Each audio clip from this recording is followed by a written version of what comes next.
Sanibona, igama lami ngu-Amatula. Sizokwenza ama-conic sections or ama-hyperbolas wesibili. Kumboniso ondlulile angikwazanga ukwenza izibonelo ngezinombolo, manje-ke asenze njalo. Manje-ke lana asithi bengine-hyperbola lana, i-hyperbola yami asithi bingu-y squared odivayidwe ngo-4 hlukaniswe ngo-4 osusa u-x squared wami yena ngizomdivayida ngobani, I think ngithathe noma iliphi inani, asithi ngimdivayida ngo-9, ngizomhlukanisa ngo-9 ulingana no, bese lokhu kulingana no-1. Manje into yokuqala nge-hyperbola ukuthi uthole ukuthi yini ama-asymptotes wayo, futhi-ke mina ngihlale ngiwakhohlwa amafomula, ngivele ngixazulule u-y ngibone ukuthi kwenzakalani uma u-x afinyelela ku-plus minus infinity.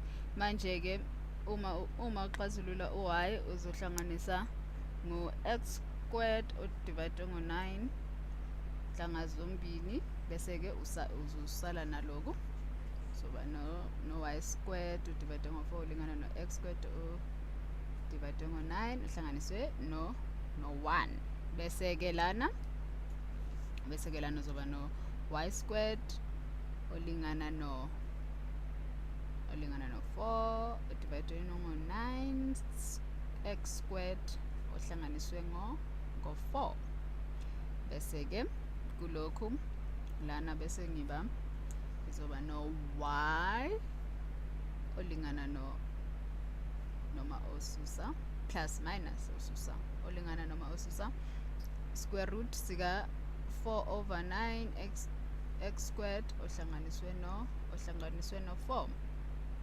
Manje-ke lokhu ngeke sikuxazulule. Ungacabanga ukuthi lokhu kufinyelelaphi uma u-x efinyelela ku-plus minus infinity. Manje-ke uma u-x efinyelela ku-plus minus infinity yini lena? Lokhu kuzofinyelela kuphi? Ku-graph. Lokhu kuzochaza ukuthi-ke lana u-y wethu uzocishe alingane. Simvalela. Lokhu kuzochaza ukuthi u-y wethu ucishe alingane. Lokhu kuchaza ukuthi ucishe alingane. U-y wethu uzocishe alingane uba yi-square root sale term, ngoba lokhu kuba kukhulu, lenani leli liba likhulu, bese-ke leli lona inani liyehla.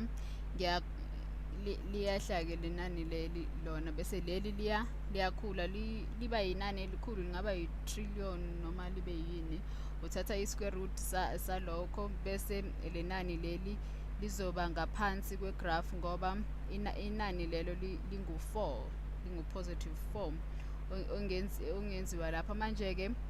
Manje njengoba efinyelela ku-positive 4 noma ku-negative infinity, le equation icishe ilingane, u-y wethu uzocishe alingane no-4 over 9x squared kanjena, bese-ke lana lo y uzocishe alingane uma lokhu sixazulula lokhu kule square root kuzosinikeza u-2 over 3 ngoba square root sika 4 ngo-2 sika 9 ngo-3, ngakho-ke no-x. Manje-ke lawa ama-asymptotes imigqa emibili lena engu-y, owokuqala umugqa ungu-2 over 3x, omunye ungu-2 over negative 3x. Manje-ke asidwebe le migqa emibili, ithi ngidwebe ama-x-axis nama-y-axis, ithi ngidwebe ama-axis, ithi ngishintshe, ithi-ke lana ithi ngishintshe umbala wami engizodweba ngawo ama-asymptotes wami-ke. Okay, lana-ke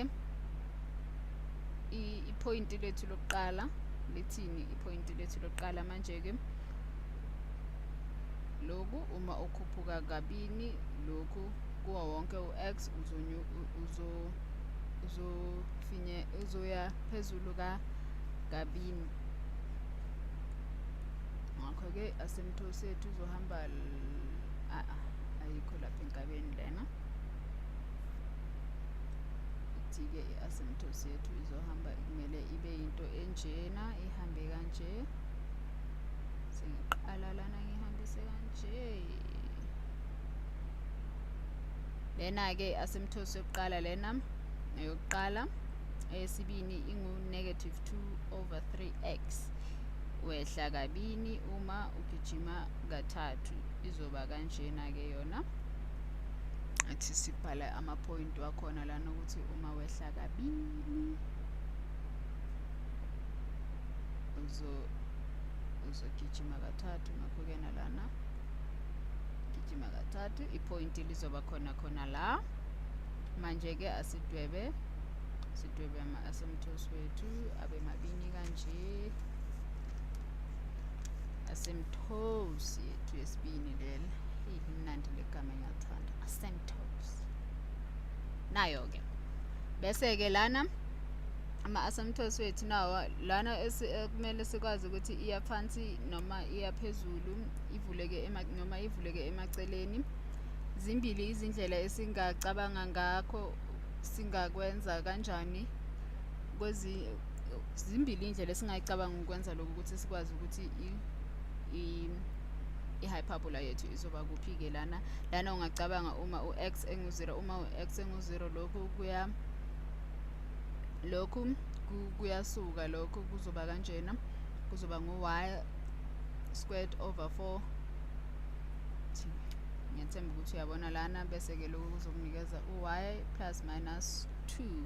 Manje-ke siyazi ukuthi ipointi leli lingu-0, plus minus 2 likule graph. Siyazi ukuthi likule graph. Manje-ke u-x angaba ngu-0 u-x angaba ngu-0. Bese-ke lana ipointi leli elinye lingaba ngu-0,2 yile pointi leli no 0,-2 ngoba kukabili. Bese yile pointi leli.